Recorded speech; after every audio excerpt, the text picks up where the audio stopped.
مساء الخير يا شباب. انا قاعد اتكلم قدام الكاميرا نص ساعه وناسي ان انا اسجل. اوكي ماشي. لسه كنت بتفرج على وكسه منتخب مصر بتاعنا، الحمد لله طلعنا من بطوله افريقيا، ومبروك لمنتخب المغرب، يعني اتمنى تاخدوا البطوله. شكرا على انستجرام، لو كسبنا هعمل لكم فيديو ولو خسرنا مش هعمل فيديو، بس للاسف احنا خسرنا. فعندنا في المنتخب انا هعمل فيديو عليك تعطل الكهرباء اللي ورايا، وانتوا شايفين كده الدنيا منوره خالص. هو اي نعم قالب شويه على فرح بنت العمده، لكن حلو يعني شغال في صرف. وجبت البرواز ده، هو نقطه صغيره كده لكن في استثمار بيحصل في القناه، وده ب 350 جنيه. بمناسبه الماديات، الفيديو اللي فات جالنا دعم عليه من شخص اسمه بين فيتو، ده منتصف في القناه، قال لي شكرا على مجهودك يا بطل واستمر. ميرسي جدا ليك، اتمنى اكون عند ظن حسن حضرتك. معلش والله ما بعرفش اشكر واتكلم. المهم هو ده عندي ب 500 جنيه، اهي 500 كده علامه عشريه بعد كده صفرين مش 3 اصفار. حد هنا رد عليه قال له باعت له نص مليون جنيه. نص مليون جنيه يا اسطى.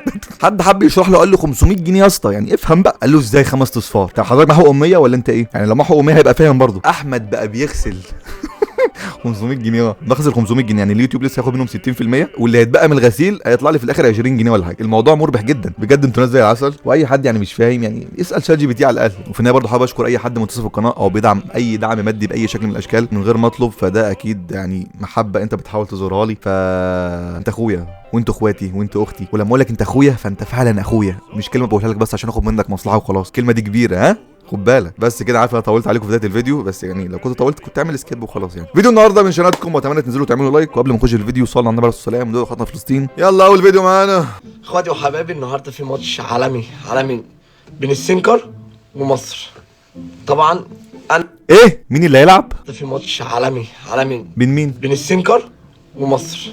طب والله نعم ان هو قال مصر صح، يعني ما قالش دوله تانية. مين السنكر دي؟ احنا كنا بنلعب السنغال، يعني بقت السنكر. مفيش اي وجه تشابه بين الجملتين. الحاجه وانتوا صغيرين لما كنتوا بتغلطوا كانت بتلسعكم بمعلقه سخنه في لسانكم، والله حتى لو كانت بتعمل كده الموضوع مش هيوصل للدرجه دي. السنكر مين يا ابني؟ لو دول كانوا بيشجعوا معانا فاحنا حلال فينا الخروج من البطوله. طبعا انا ماليش في الكوره، انتوا عارفين. من غير ما تقول بعد السنكر دي انت مالكش في الكوره. بس انا برقح الاهلي. بترجح الاهلي؟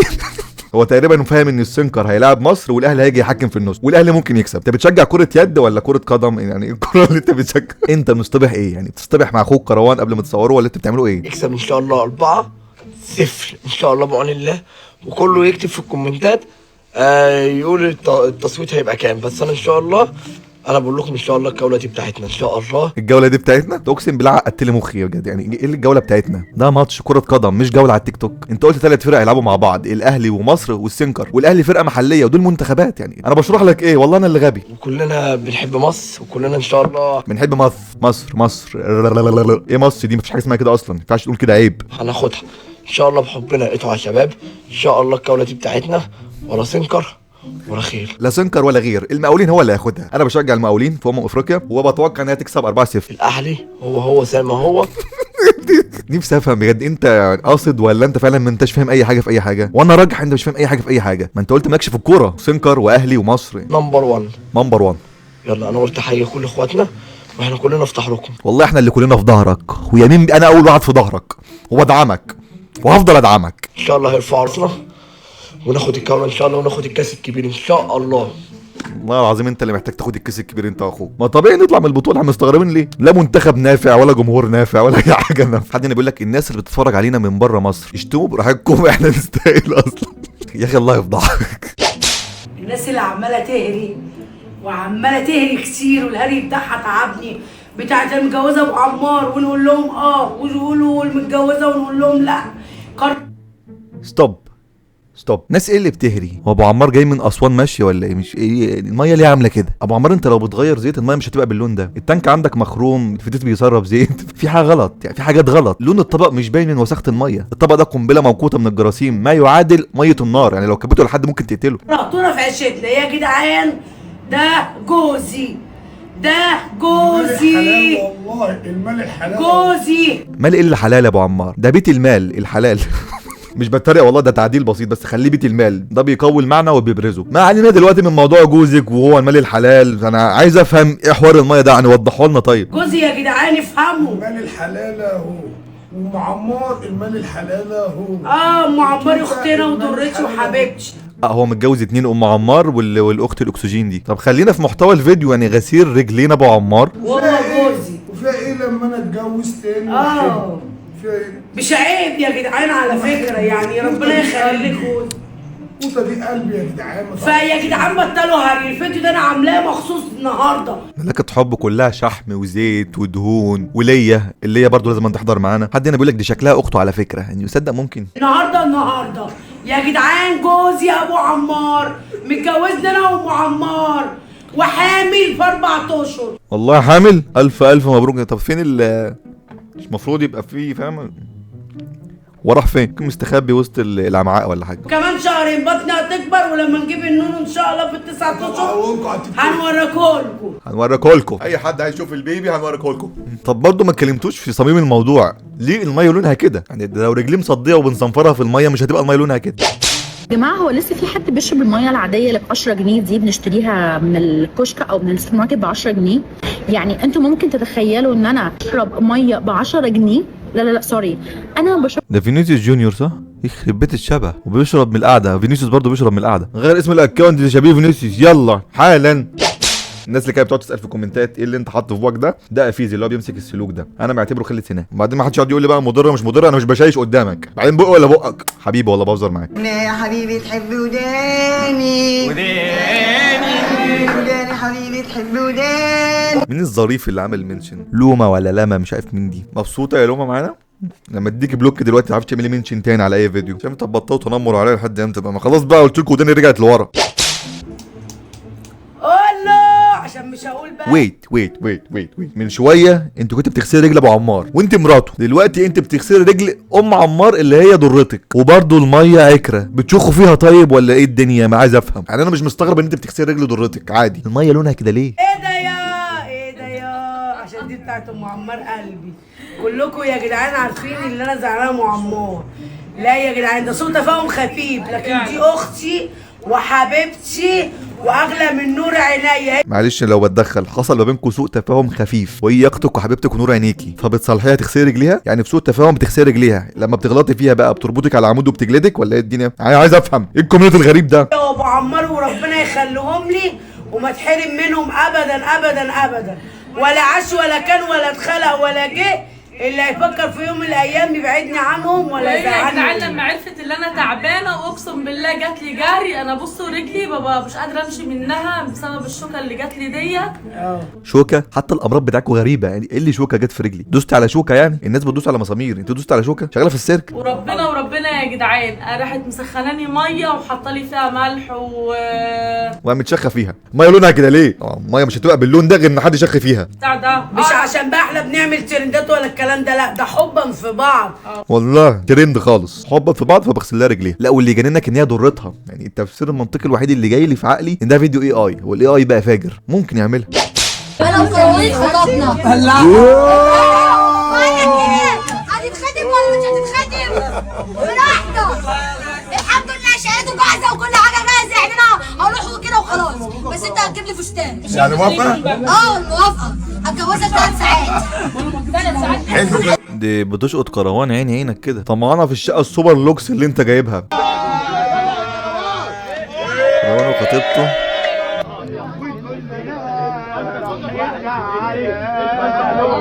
ايه الاحتكاك والتلامس ده واقفه في حضنه. طبعا هو بيهزروا وبيحاولوا يعملوا ترند كده على الضيق، بس الدنيا ايزي قوي كده ليه عندكم؟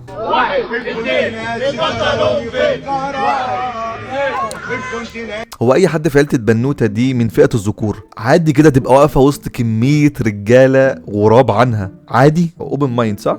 اصل صور زي دي برضو موضوع لا غاويين ترندات. خطب واحده جديده من كام يوم. ربنا يعني يوفقه يا رب في حياته ويرزقه بنت الحلال اللي تريح قلبه. مالك يا حماتو انت اتعميتي ولا ايه؟ ليه لابسه نضاره شمس بالليل يعني؟ من الاضواء والصحفيين والفلاش وكده صح؟ معلش انا عارف الصوره بتبقى صعبه في الاول. طب هو الفشكل الجوازه رسمي خلاص؟ هو انتوا بتصوروا في المولد وايه اللوكيشن الغريب ده؟ انا شايف ورا الساحه بتاعت العربيات اللعبه بتاعت الاطفال، انتوا بتعملوا ايه هناك؟ افتتحوا المكان؟ هو ما هي اصلا هي الجوازه ما فيش جوازه، هي خلاص. هو اخر حاجه في الجوازه بتاعت كان هو الفرح مروان لحد الفرح. بعد الفرح خلاص ما عندوش تاني، هو ما فيش حاجه بعديها، هو كده عمال يفحر بقى. لكن اي كلام بيقولوا هو جاب المأذون ليه؟ ايه؟ ده عشان يطلع نفسه ترند وخلاص. انا ما اعرفش. هو قال ان هو كان متفق معاكم، هل كنت هل احنا هنتفق على بنتنا يعني ازاي؟ يعني ينفع؟ اه يا حماده كنت متفقين عادي تعملوا فرح كده ترند شكله قدام الناس عشان تتشهروا وبنتكم تغني في الكافيهات وتبقى مغنيه عادي جدا. كله كان ترند. كروان ده يا جماعه ما ينفعش يتجوز بشر، ده لازم يتجوز حاجه احنا مش عارفينها. الوحيده اللي ممكن تنفع معاه دكتور التخاطب عشان تعرف تتواصل معاه. والحوارات اللي قاعد يعملها اليومين دول كل شويه تصور مع واحده بدبله ومش عارف ايه ان هو يعمل ترند ان هو خطب تاني، كل ده في الهجص منه. والله بصوا يا جماعه انا من اولها وانا متوقع ان تيكا تي، اقسم بالله هو انت برضو كنت بتشجع المنتخب مع اخوك اللي بيلعب في الاهلي وسنكر، الاهلي وسنكر ومصر كمان. رحت لعبت يا جماعه. ايه هو ده منصر اللعب؟ دي مصر اللي بتلعب يا جماعه. في ايه يا جماعه؟ ده الاهلي وسنكر مش مصر اللي بتلعب. لا احنا مش قليلين يا جماعه.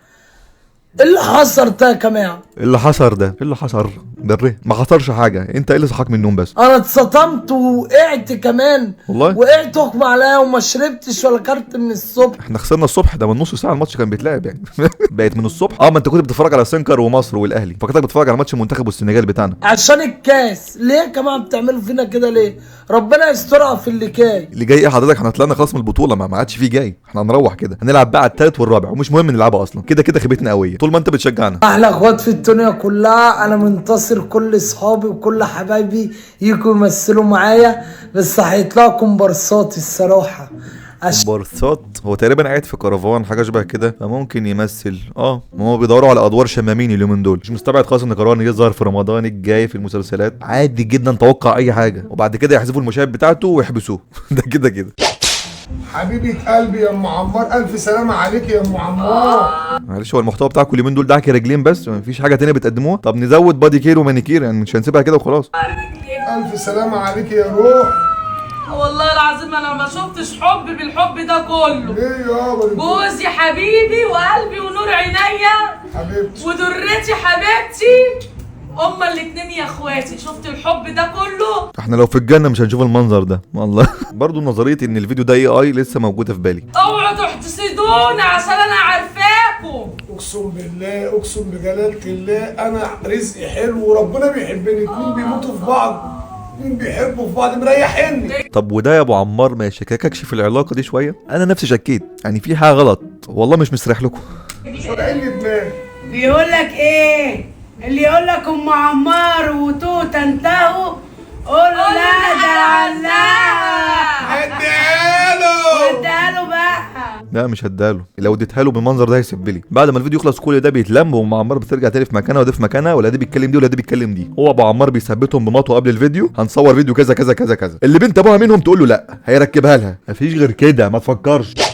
مصر هتلعب في النهائي في كاس الامم الافريقيه؟ هنخرج. هو نهار شمال من اول النهار، نهار شمال. مش كده احنا فعلا خرجنا؟ فهل التوقع اللي هو توقعه ده ان هو بيفهم في الغيب وكلام من ده؟ لا. لو جبت صوره المنتخب دي لابني اللي عنده سنتين وقلت له المنتخب ده هياخد البطوله يقول لك لا المنتخب مش نافع او هي دي امكانياته ده اخره. حوار بقى الجيل الذهبي ده يعني قدامك كمان 100 سنه كده يجي تاني. مين هياخدها؟ مش مصر بجد والله. البطوله لما كميه فرق من قاره افريقيا مصر مش هتاخدها، امال مين؟ فريق تاني غير مصر. معلش وحضرتك فاهم ان قاره افريقيا ما فيهاش غير فرقتين بس ولا ايه؟ كلها ضربه ضرب اللي جرى يا جدعان. هو ده صلاح اللي كان بيلعب معانا، ما مسكش كوره. انت متخيل ماتش كامل ما شطش على الجون غير كوره واحده يتيمه، 90 دقيقه قاعد بتلعب ما شطش على المرمى بتاعه الخصم غير كوره واحده. مش صلاح بس اللي شاط كوره واحده، لا الفريق كله ما شاطش غير كوره واحده. ده احنا خيبتنا خيبه قويه قد كده. ده اللي كان ماشي مع امل مرات حليم، طريقه حليم خطب دي. ما انت بتعرف تخطب اهو وتاجر قاعات والدنيا جميله، امال كنت بخلان على البيت ليه؟ كان حوار ده ولا ايه؟ الله اعلم، محدش عارف حاجه. ده جاب لها رامي صبري ده صح؟ ده فعلا طلع معاه فلوس مش بيتكلم وخلاص. لا بس لا اكيد انت مأجره مش شريك. تعالى تعرف تشتري رامي صبري.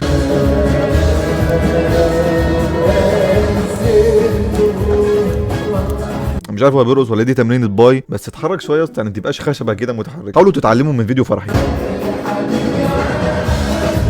معلش في الكلمه، هو اللي بيصور قزمه ولا طفل حديث الولاده؟ يعني ايه الطول ده بيصور من عند كعب رجلي. النهارده جالنا الفاكهه الغريبه دي اسمها جرين فافا بينز. ايه؟ طب جرين برجر فاهمها، لكن جرين فافا بينز ايه ده؟ يعني ايه مش فاهم. مش ده فول حراتي؟ يلا ندوقها. يفتح هي جواها حاجه غريبه قوي. بينز، جواها بينز عشان كده اسمها جواها بينز. مش فول، وده من ضمن مكونات الكريسبي جرين برجر برضو. الست اللي واقفه دي بتمثلني فشخ والله. انتوا بتعملوا ايه؟ زي الفاصوليا. فاصوليا؟ دي ازاي عارفه فاصوليا ومش عارفه الفول؟ ذا جرين فول هيراتي. لا انا مش هدوق، خلي يمين ندوق الاول. ليه هتجربوا في الغلبانه اللي واقفه ورا دي عشان تطلع فاكهه مسممه ولا حاجه؟ شبه الفاصوليا. تعالى ندوق. مش حاسه انا شفتها قبل كده. حاسه انا شفتها بشبه عليها. شفتها فين اللهم ريمبر مي. Is it good? مالهاش طعم. Do you like it? انا مش هعرف. واي كعمجة. خليني ادوق. عامله زي البينز، فطبيعي طعمها يبقى وحش. لا في دي مش بتتاكل. دي فيها قشره. اوه ماي جاد. ممكن 1 out of 10. 1 اوف 10. 1. حلوة؟ طب اغرب يبقى 0. 1 من 10. محتاجين نعمل شاور للاستومك بتاعتنا من القلع اللي احنا اكلناه ده. بتجيبوا ليه اكل مش عارفينه؟ انتوا عايشين في هونج كونج، انتوا عايشين في مصر عادي. دي فوق الحراتي. معقوله العيله كلها اغنياء؟ مفيش حد بداها من الصفر؟ كلكم بادئينها من 100؟ ال 12 عنبه مغلفين، احنا عندنا بناكلهم واحنا واقفين مع الراجل. حرفيا بنقزقز كده واحنا واقفين، احنا واقفين كده بناكل لنا بتاع كيلو كده واحنا شايفين يا جدعان، شايفين يا ليه بتخش بالعوم بتاعك في الكاميرا؟ اضحك الضحكه المقيطه بتاعتك دي بس وانت لورا، يعني مش لازم انت تخش ببقك. جدعان مغلفه ازاي؟ ده انا لو شفت حاجه زي كده هبروزها عندي. بس برضه هنفضل احنا الطب عشان احنا ام الدنيا، فاحنا اللي بنعلمكم. ده العريس اللي امك جايبهولك. يا رب الطف بينا يا رب. هو تاني مين مش جاي اسير الجدل، بس انا كنت بسمع عن كرسي الناس بتقعد عليه عادي. يا ابني انت فعلا مش جاي تسير الجدل، انت جاي تجيب لنا عقم، تجيب من الاخر. انت احلى من لولب، احلى من برشام منع الحمل. مفيش حاجه بقى للرجاله؟ لا ما ينفعش اقول للرجاله. انت احلى من اي وسيله منع حمل. بس اول مره اشوف كرسي هو اللي قاعد. هو ايه العبط ده يا جدعان؟ طب ما هو ايه لازمه الكرسي طالما كده؟ خلاص شيل الكرسي واقعد انت على البتاع ده، لكن لازم تجيب كرسي وتقعد عليه عشان يبقى اسمك قاعد على كرسي يعني. ما عادش عارف علق. انت نملت مخي من التفكير، مفيش حد عملها قبل كده. انت قاصد تبقى كده ولا انت كده؟ نصحتك في فيديو وانت مكمل ما شاء الله. قوية ومتكابرة، أنيقة حتى في الأحزان. فعلا أنيقة في الأحزان. يا اخي لا ما ينفعش اقول اي حاجه تيجي في بالي، خليها جوه مخي وبلاش الفيديو ده، بلاش يعني. اوكي يا شباب، فلنستكفي بهذا القدر. لو انت كمان معلي هدي الدقيقه دي هتعرف كنت حاطط في الفيديو وين مش عارف كنت في الارض. باي باي.